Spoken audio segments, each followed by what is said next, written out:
What are the top 10 things as a mom you need to throw out right now? It is time to spring clean. Do you have kid stuff in every corner of your house? Do you think it's possible to make hundreds of dollars selling your kids' stuff that they don't even use anymore? You're going to learn about the amazing world of consignment and how it can bring value to your family. You might be here because you want to make some money. You might be here because you want to save some money. We're here to help transition you to the next season and the next size. Today is Tuesday, February 25th, 2025. And on today's episode, we're talking to Sunflower Sprouts consigner and professional organizer, Kristen Whalen. But that's what's coming up today while we talk and tag. But first, let's unbox. Guys, I'm so excited about this. This is a surprise ball for my mini baby. I love it. I'm so excited. I got this at Walmart. I think I paid like probably $7 or $8. So if you don't follow me, you know that you don't know that I'm gonna move my tea. You guys, today I'm drinking hot tea. I have my Plexus. I am gonna drink my Slim, but I think Sunday was a tease because I was so excited for the warm weather, and now I feel like it's gonna dip down one more time, and then Sunday's supposed to be cold again. Anyways, when I like to unbox toys, I like the surprise. And then I talk to you when I find toys in here, which hopefully today we're going to find a real baby toy.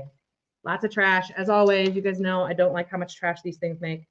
But I like to unbox these toys. I like to really show you what's inside so that you know if it's worth buying these for your children or your adult friends like me. I love when people bring these to me at the sale. More trash. Okay. So this is a baby one. Okay, we've got some bags. I'm hoping that we get a baby toy that we can talk about tagging. We haven't found like a toy in these in a while. I have 3 bags. 1, 2, 3. I got a little birth certificate. You know what that means? There might be a baby with this toy. Okay. So we've got some options here. Our options are pink, green, and yellow. It might be like a blue. I'm gonna my wish list. I want the blue. And you know what? I hope we get a stroller because next week we're talking to Erica for Fit for Moms and she's going to talk about all things strollers. So I really want a stroller. Wouldn't it be fun if I would have opened a stroller with her? But I don't think this is a stroller. So let's see. We can get either a stroller, a changing pad, a crib, or a bouncer. So baby, guess who I got first? Oh, she's naked. Okay. I opened the baby. The baby is naked. She needs some clothes. Let's see if we can find her at least a baby blanket. Baby accessories are our top selling item at Sunflower Sprouts. Okay, I have a diaper. I don't know if I'm going to put it on her right now, but I can. She's gooey. She's like soft. You guys, Kristen, this is going to be one of those things we throw out. We'll talk about her later. We don't throw out babies, but we do. Okay, so I got her little bonnet on her. I'm still keeping this G-rated. I'm going to keep her clothed. The bonnet, it's hard, but she is like soft and pliable, which is weird because the diaper is also soft, you guys. Interesting. We also have a sleep mat. Oh, no. It's not a sleep mat. It's not a sleep mat. Keep going. We got a crib. Guys, I'm feeling like a new parent. I have directions on how to put the crib together. I'm not going to do this right now. I'm going to do this later. But how many of you get so stressed out with putting together the new stuff? Or maybe you get excited. I have a couple people in my life that are newly pregnant. And sometimes it's a little fun lots of trash around here, guys. Sometimes it's fun to put the new baby stuff together. Cribs. Let's talk about selling cribs really quick. You can sell your cribs with Sunflower Sprouts. They are not one of our top. They're fairly high sell-through rate. Cribs are tricky, and this is why, is because you have to bring them in unassembled to get them in the car, but then they sell so much better assembled. And the reason that you have to assemble them is because we need to make sure you give us all the parts, specifically all the screws. Make sure your crib is not recalled. Do not sell your crib for full price. And make sure that when you bring your crib, that this right here doesn't have any teeth marks, because we will reject your crib if it has teeth marks. All right, that is what we are tagging today. We are tagging a crib. Like I said, I'm going to put it together later. I'll show you the finished product in my stories and Instagram. We have to name her. We have to give her a little bit of a name. Sell your cribs with us. We would love it. We would love it. Sometimes cribs take up a lot of space. So sometimes that they are in a tricky spot, but they're huge. So you're going to find them. But in the fall, they have a very special place. We have some so exciting news coming down the pike for fall 2025. We are so pumped. My consigners don't even know yet, but there's going to be a special place for cribs in the fall, and we cannot wait to sell your cribs. So we have new merch right now. If you want to find our merch, this is our new logo. You can also get our OG logo. If you order the women's V-neck, it runs a smidgen small, just so you know. So the merch is available through March 3rd. You can find all of our links on our socials. And pre-sale tickets are coming soon for Pittsburgh. They are going to be available March 3rd. So you can get merch up until March 3rd. And then on March 3rd, pre-sale tickets become available. So March 3rd is going to be a big day around here. And then for Erie, you can get pre-sale tickets. They're going to be available April 8th. Okay. All righty. So what I want to do now is bring Kristen into the room. Hey, Kristen. Kristen is a professional organizer and owner of Simplified Professional Organizing in Pittsburgh. She and her team, they spend their days helping the clients declutter and just make thoughtful decisions about what to keep, and then help them create these beautiful organized systems that fit into their family routines. I love to look at Kristen's Instagram account. It's so beautiful. And I know that Kristen has actually helped some of our consigners too, at least one specifically with one of her projects. And so, Kristen, do you want to introduce yourself and tell us a little bit about your family and how long you've been consigning? Sure. Thank you, Jen, for the intro. I'm so excited to be here today. My family, I'm a mom. I'm a mom of 3 young kiddos. My oldest is 7 and my youngest is 4. So like many of you, we have a busy home, but it's so much fun. I've been married to my husband for 10 years this year. And in terms of, hobbies and interests, things like that, I feel like most of my time these days is spent dropping off and picking up kids. But outside of that, it might sound cliche, but I do actually love kind of organizing and styling spaces. And I feel super excited when I actually get to do that in my own home. I do it often for other people. And so it's a real treat when I get to, do it for myself. That's awesome. Because sometimes we just don't want to do our own house. You know what I mean? Like, we're builders, and like there's things that aren't happening because they're on the job sites all day. So then I'm like, hey, could you do this in my house? Yeah. It's hardest to find the time for that. I know. How long have you been consigning with Sunflower? So I have been consigning for 5 seasons, pretty much ever since I moved here to Pittsburgh. So I started when my kids were very young and have kind of gone up through the sizes and stages with sunflower sprouts. So it's weave your way around the rows. Yes, learning the different sections as I go. But I love it. It's a great. It's been great every time. Awesome. What's your favorite thing about selling? I love checking in at the end of the night to see what's sold every day. It's like, refresh, see when it's available. I think one of the hardest things, and we're going to talk about this later, is, making that decision to actually consign and let go of some of the items, especially there can be some emotion attached to that. And so when I see that something is sold and is going to have this amazing new life and with another family, I get really excited and it energizes me. That's awesome. What were you most surprised about?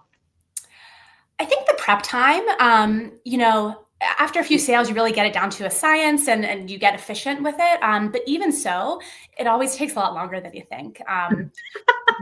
It does. So I really recommend actually blocking time on your calendar. I make an actual appointment with myself, less likely to push it off. Doesn't always work, but I think, just that time it takes always sneaks up on me at the end. Yeah, no, I'm all for the appointment thing. My daughter does a lot of our tagging, and we sat down on the calendar a couple days ago, and I was like, okay, how many, because we've been prepping for seller support, like the countdown is going to hop up. And so if you're a consigner with us, we have a closed private Facebook group where we support each other, and we also count down how many weekends we have left to tag. And Julie and I were getting ready to do that. And I was like, Ellie, we got to get going. So we looked at the calendar and we were like, pick literally some specific times where we could just go down to the basement and either get things sorted or on hangers and then start to enter stuff. So that's such a great piece of advice. So I love it. So what do you spend your paycheck on? Oh, like many folks who are probably listening in, shopping at the sale. I know. I love getting a head start on next season's clothes. It just feels like such a win-win. So that's typically my go-to. Yeah, yeah. So many people are like, if I can just make a little bit more than I spend, It'll be a win. I like hashtag girl math, right? Like, Yes. I love it. I love it. That's so great. Okay, so where do you sit? Tagging gun or safety pin? What do you use? I use a little bit of both. I mean, in terms of attaching the tagging Yep. gun all the way. But I do use the safety pins on the shoulders or to kind of make sure that the things aren't falling off the hangers if it's an item that requires that. But most of the time it's the tagging gun. Yeah, yeah. Awesome. Awesome. Well, as a professional organizer, Kristen has so many tips and tricks. She's been doing this forever. And so Kristen's just going to take some time right now and she's going to share with us the top 10 things that we as moms need to throw out right now. So if you're watching this recording later, just press pause, go grab a trash bag. Maybe you've got this in your ear and we'll follow you around the house as we work down through this list. So. Awesome. I love it. All right. So the top 10 things that we can go ahead and throw out now as moms. Number one, I want to say is clothes with holes, stains, and rips in them. So if you have clothes that are stained, have holes or ripped lying around your house, and you haven't gotten around to fixing them yet, it's time to let them go. It's probably not going to happen. And especially right now, clearing them out ahead of the new season, it gives you a realistic picture of what your kids actually have for the upcoming season and what they still need.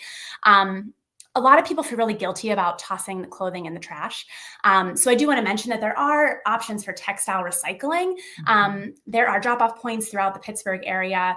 You can also use an online recycling service where they send you a bag for a minimal fee. You fill it up and they take it back and recycle it responsibly. So there's options to do that if you would like. But I say that and also want to make sure, to mention, just be really, really honest with yourself if you want to go the recycling route. If adding those extra steps is going to cause stress or just result in a recycle pile that sits in your home for months and months and months. And by the way, if that happens, you are not alone. This is super, super common. But if that's the case, just also know that it is okay to just throw it away. When we work with clients and help to declutter, we do our very, very best to donate, recycle, reuse, keep things out of the landfill where we can.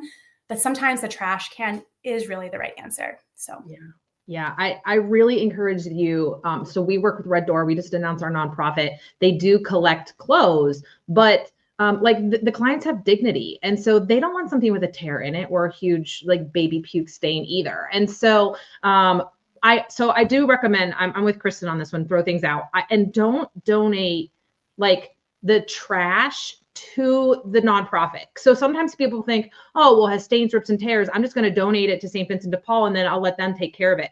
St. Vincent de Paul's largest line item in their budget is their dumpster. Guys, we're doing the nonprofits a disservice, actually, when we give them our trash. So I'm with Kristen on this one. Let's just throw it out. Yeah, we talk a lot about not gifting our burden to nonprofits. Oh, that's such great. I'm also going to make a sticker that says it's okay to throw away because it rhymes. Yes, absolutely. Yeah. Love it. All right. So number two, we're going to talk about games with missing pieces and broken toys, things like that. So we work with a lot of families and we'll often come across a bin with things to fix. And it's filled with the best intentions. However, it often doesn't quite make its way to the top of the to-do list. As moms, we are already juggling so much. And if we haven't super glued that Paw Patrol figure's head back on by now, it probably isn't a priority. So sounds like you're speaking from experience, Kristen. But yes, I have one of those bins, I will say. And just know, you're doing an amazing job, so feel free, just cut yourself some slack. Give yourself permission to take those extra things off of your to-do list and just say goodbye to the broken toys. I promise you're going to feel so good once you've let that go and lifted that weight off of your shoulders. Sometimes that's just the right thing to do. Yeah. And I think you're going to actually eliminate some frustration from the kids. I really am in this huge puzzle phase right now. And I was staring at a puzzle and I was like, that I bought from consignment. And I was like, I don't want to get to the end and there not be a piece missing. You know what I mean? So like, there's some frustration. So just get rid of them. Don't make your kids, I do remember though, like when the Scrabble tiles became very popular as a craft item. So like some of the pieces, maybe you can turn into, craft, craft projects. But to Kristen's last point, don't keep a bunch of stuff hoping to make crafts and then never make crafts. You know what I mean? But I will say, if you have a board game, here's a little bit of a mom tip, and you're missing, what is it? I think it's, what's the one with the thing in the middle? Toggle, Pop It, the toggle? What game is that? Oh, Trouble. Trouble. If we lose some of the little pieces, we get other animal figures, and they are our pieces. So like if you lose the Monopoly thimble, you can use a Paw Patrol figure as your piece. So that's a little mom tip if you do have a favorite game that is missing pieces. But I love that. You, let's get rid of it. Let's get rid of them. So that's a great one. Great idea. I love that. The next thing I want to talk about is CDs. And the truth with CDs is there's really not a ton of resale demand for them. Oftentimes when we're working with clients in their homes, they have extensive CD or even cassette tape collections, and they'll ask, whether there's value, can these be sold? And really the truth is, aside from a very few, special circumstances where it's a mint condition collectible, it's not worth the time, energy, or effort to try and sell it. So it's easier to just let these go, repurpose them if you no longer need them. There's lots of creative things that you can do with CDs, but selling them is usually not worth the while. No, not worth it. We don't even allow them at our sale. Please don't bring us your CDs. It does include books, audiobooks on CDs. Nobody has CD players anymore. And with all the streaming things now, DVDs really don't have a huge sell-through rate either. You are still allowed to sell DVDs with us, but they're not going to be your cash cow at Sunflower Sprouts. You know what I mean? So I do remember, Kristen, I had this very vivid memory. I had this whole box of all my CDs, and I was like, I have invested so much into these. Like I remember collecting $20 so I could go buy a new CD. And I was like, someone else has to throw them out for me. How true is that? How true is that? And that's where you come into play. I could be like, Kristen, come to my house and throw all my CDs for me. Yes. Sometimes when we're working with clients and they're having a hard time with something like that, they know they want to let it go, but they're just having a hard time just making that decision to say, do you just want us to take this for you and make it go away? And it's it makes it a lot easier when you don't have to be the one to do it sometimes. Yeah. What a gift you are. Honestly, I don't mean that silly, but oh, thank you. Throw them out. Let's get rid of the CDs. Move on. All right. The next one I think we can all relate to. I know I sure can. So single socks, shoes, and gloves. We always think they're going to come back. Their pair is going to come back. So what I'd recommend here is go ahead and check all the usual hiding spots, the car, the mudroom, the bottom of the laundry pile. But if the match hasn't turned up in the past month or so, it's time to say goodbye. A pro tip that we love to use for families where it works is to keep a small lost and found bin. And I really do mean keep it small. This is the one that we use. It's very small. You don't want to let it turn into an entire laundry basket of mismatches. And so what we love about the small bin is that when it's full, that's your cue to match up what you can and let go of the rest. It kind of gives you that boundary and time limit there, so that you don't just hold on to those single pairs forever. I love that, a boundary and a time limit, because then it just empowers you to do it. We actually, here in the Stickle House, we wear mismatched socks. When Ellie was little, we used to actually buy Little Miss mismatched socks. I don't even know if she's still making them, but like I leaned into it. And now, okay, granted, I have 5 boys, and so they don't really care, right? Ellie has like her certain pairs of socks, like her Bombas, she likes to keep matched up. But like most of us, all of our kids do, like, we don't sort either. So Tim will toss his laundry in the washing machine and then into the dryer and then bring it upstairs. And he'll just take all of his socks and just put them in his sock bin. And then Tuesday morning he wakes up, he's like, these 2 look good. Just pull them out. Yeah. So maybe even consider not even getting to a place where you care. Absolutely. I love that. I mean, the best system you can have in your home is one that works for your family. And that looks different for every single person. So that's such good advice, Kristen. You're so true. Yeah. So I love that works for you, and, embrace it. Yeah. All right. All right. The next thing here, okay, books with ripped pages. So kids are enthusiastic readers. I know that in my house, this sometimes translates into books with ripped pages, missing pages, the pop-up books that no longer pop or move like they should. We said it earlier, we don't want to pass that problem on to someone else who, by trying to donate or sell it, especially someone may be unsuspecting and not realize that they're not looking through every page that something might be damaged. So books can be recycled at certain paper recycling facilities. So that's a great option. Or we can consider repurposing them, like with the CD type things, Kids Craft. Maybe some of the pictures are paper cutting practice for smaller children or things like that. Like collaging. That's a great idea, actually. Yeah.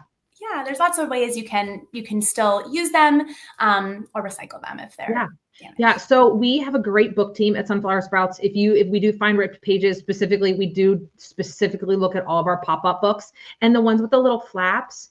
I was always so sad when those flaps broke because I love those books. They were so fun as a mom to read to the kids.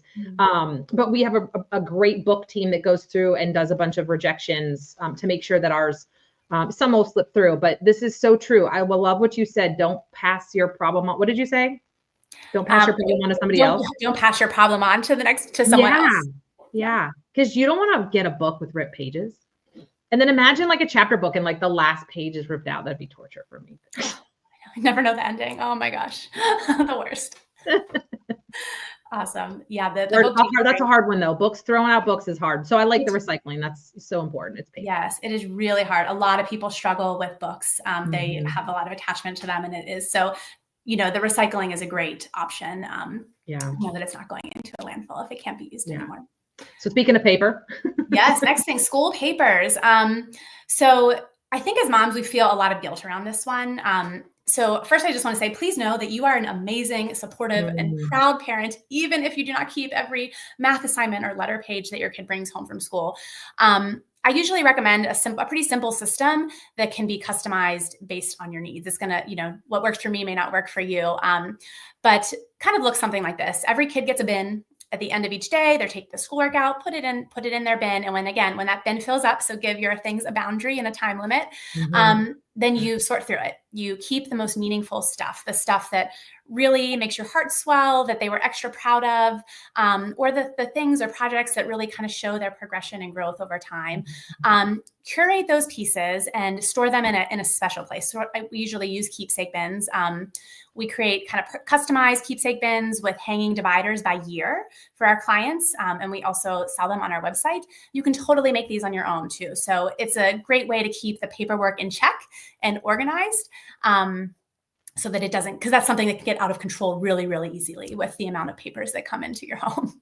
Yeah. So I have 6, if anybody doesn't know, and my youngest 3 right now. I have 1 in 4th grade and 2 in 5th. So we've had, just years and years of paper coming through the door. The last day of school is sometimes the worst, right? Because the backpack is filled with everything.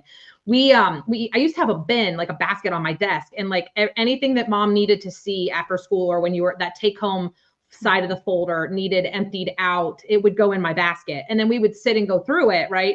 And now like they'll bring me something and I'll be like, okay, do you want to keep that on your shelf or do you want to recycle it?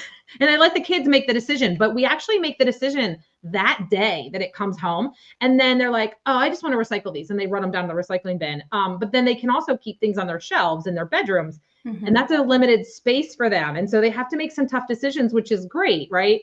And then we do that, Kristen. I'm so excited. Like we have bins. I've got 6 bins. I'll put them in Instagram in the stories later. Each kid has a bin. I got like the stickers that put their name on it. And just the same thing. Each year has its own folder. And you're right. Those things that like the year that they wrote that book and they put the book in there, or the year that like the whole About Me like binder, it goes in there. And so each of my kids, and then too, their certificates, if they were like student of the month, I put that certificate in that calendar year. And then it was really sweet. Ellie actually came to me a couple days ago. She was like, Mom, do you know where my paper memory bin is? Because we have like memory bins with like toys in it. And I was like, yeah, they're under the steps. And she was like, okay. And she went down there. Now she's 18. She went down there and she found the one with her name on it. And she knew what she was looking for. So because she's working on like her resume right now for college. And so it actually ended up working out really well, like long term. She had like this kind of like physical record. I put report cards in there, even though now report cards don't come home printed. You know what I mean? True. So you can find them all online now. But anyways, it's a great idea. So we'll tag we'll tag the Kristen's product in our stories later today. So, and then if you're not following Kristen on Instagram, go follow her and you can find it. We'll give you her website at the end. You can check out that product. So awesome. School papers, girl. The other thing that we do for art projects, and I actually do this at the art show, I take photographs of them while they're hanging on the wall at the art show. And someday when I'm like, they're grown and flown, I'm sitting there missing them, I'm going to go through and make a photo book of all their art projects. Yes, I love that because the art projects can be bulky. And so it's hard to store them. They don't fit in that little folder. They don't fit in the little folder, and you can do it yourself, make an art book like that. That's awesome. There's also services where you can actually send the stuff away.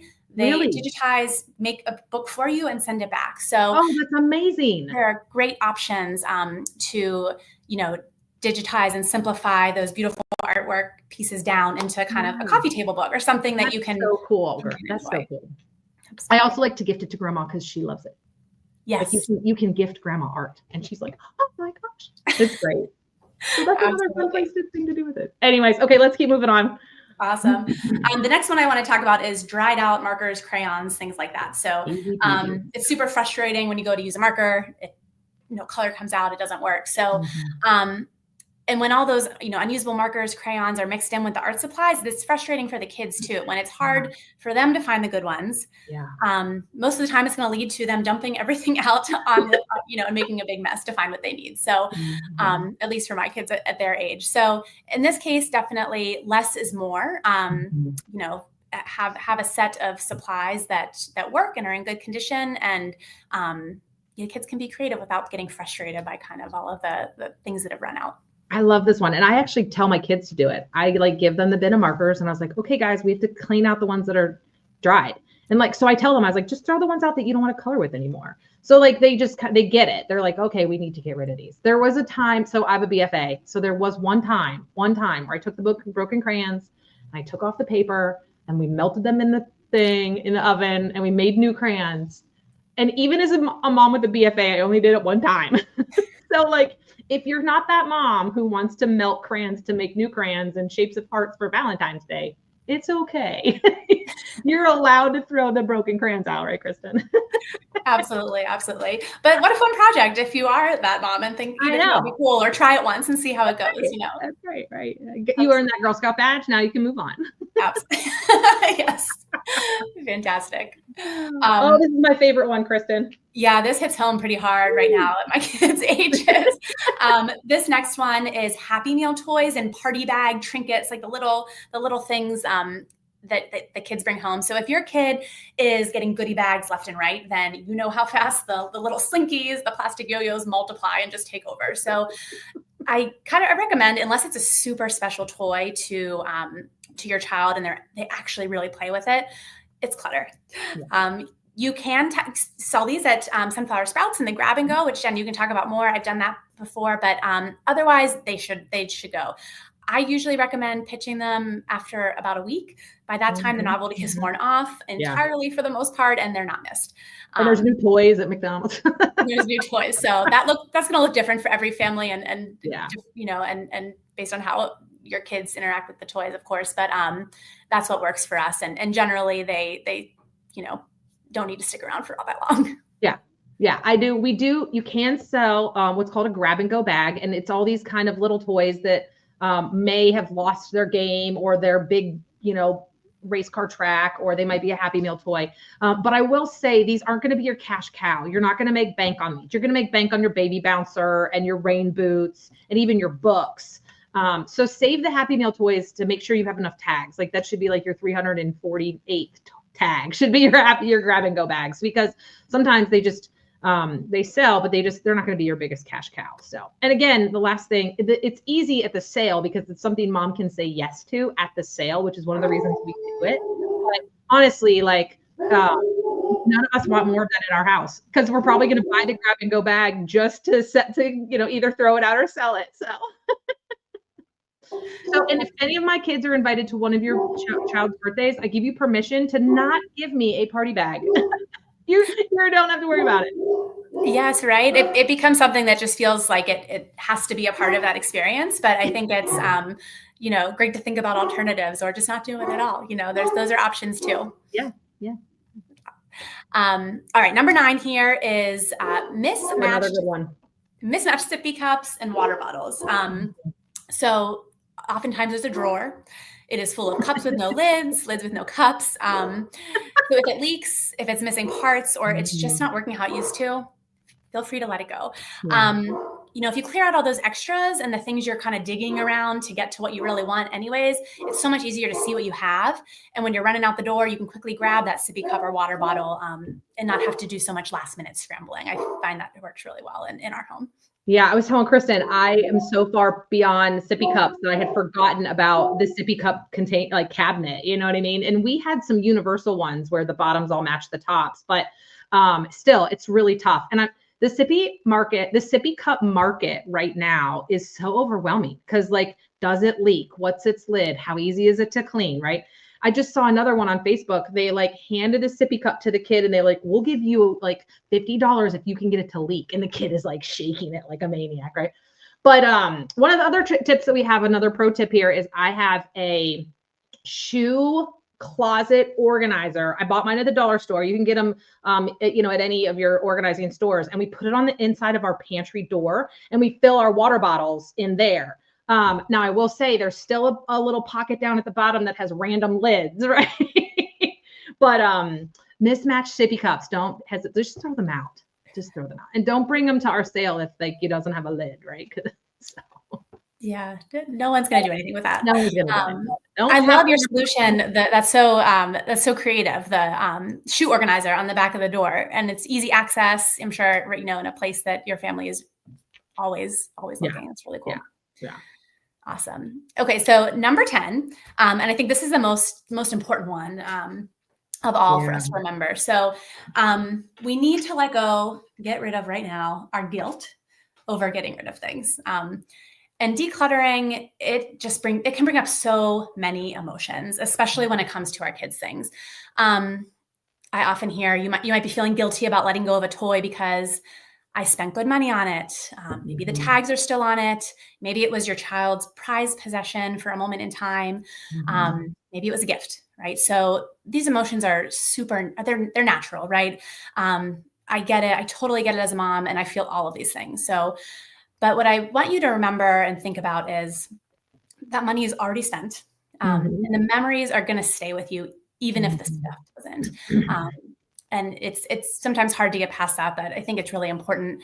And I also want to touch on gifts specifically, because when it comes to gifts, I think a lot of people really struggle with letting go. We feel especially guilty because we feel like the gift giver might be upset if they found out that we passed along on their gift or let it go. What I want you to think about is just because someone gave you a gift does not mean that you have to be the keeper of that thing forever and ever and ever. If you think about it, that's a lot of pressure. And I promise in most cases, if the gift giver knew that it was weighing on you like that, they wouldn't want you to feel that way either. So, try to let go of that guilt and just truly think about, do I need this item? Beyond all of the emotions that are kind of feeding into that decision. And it's easier said than done, but it's an important one. Yeah. Toy Story 3 gets me every time. It's am I letting go of this? But what I love about it is it reminds us that they have more life in them. My girlfriend was really struggling with getting rid of the kitchen. She had a toy kitchen that she had forever. All the kids used it, and the baby was now not using it anymore because they were in elementary school and just beyond the toy kitchen. And she had a really hard time wanting to get rid of it because of all the memories. And I think she thought she was going to have to get rid of the memories. I was like, you don't. I was like, think of all the calories you're going to save now, the weight you're going to lose from not even percent toy food. But, and she chuckled, but it's better to just go find some photographs of those moments that you had with the toy kitchen or whatever, whatever it is. Cause that one really does have a lot of memories stacked on top for multiple kids or years. And so, but now that kitchen is with somebody else and it's making more imaginary food and making someone else gain weight. So, I kid to lighten the mood, but it's true. You don't have to carry this guilt about getting rid of things. You can free yourself in your house to have some space to breathe and declutter and to actually move on to the bigger things, have space for, she ended up, which was really cool. there was space for her daughter to tumble because in the toy room, because she was bigger now and that she was getting into that. And so it seems so silly, but you just make room for new things and, hold on to the memories and the photos and then give the kitchen another life with another kid. So absolutely. A lot of times I often will help clients or, pass along larger items like that, like kitchens, things like that, to people on Facebook Marketplace or in other ways, or at the sale. And it's just amazing if you ever get that feedback. And we see it sometimes in the seller support group, people taking pictures of their things and saying, oh my gosh, my child is just loving this. It is amazing. And it just feels so good to see that, second life. It is one of my favorite things we do in seller support is see the second life that it gets. I love that. It really makes, it kind of reminds you of why you do it and all of that. So I love that you incorporate that into it. Yeah, me too. Well, Kristen, thank you so much for being with us this morning. Kristen is the owner of Simplified Professional Organizing, and you can find her at simplifiedpgh.com. And also on Instagram. I tagged her in our stories earlier this morning, simplified.pro.organizing. So go ahead and follow her and check her out. Let her help you declutter and then beautify your space. I love it. I love it. So thank you so much for being with us today, Kristen. Thank you for having me, Jen. This is great. All right, who is ready for spring 2025? Pittsburgh is in April. I think it's the 4th through the 6th. Consignor registration is full, but pre-sale tickets will be available on March 3rd, like we talked about. Erie is May 3rd and 4th, first weekend in May. We're so excited to be up there again this season. Consignor registration is open in Erie. We are so excited to have new consignors up there. Pre-sale tickets to shop pre-sale day will be available on April 8th. So we're going to get through the Pittsburgh event, and then we're going to open up pre-sales for the Erie event at that time. So if you want to shop at our event and get incredible deals on shopping, head over to our website, get on our mailing list, and stay up to date on all the news, especially when pre-sale tickets are officially open and available. If you're ready to get rid of the kid stuff that is taking up space in your house, first get rid of the trash. And then grab a box, a bin, or dump out a laundry basket and just start collecting, and then register to sell with Sunflower Sprouts. I hope you guys have a great day, and the garbage man, we're coming for you. Bye, guys.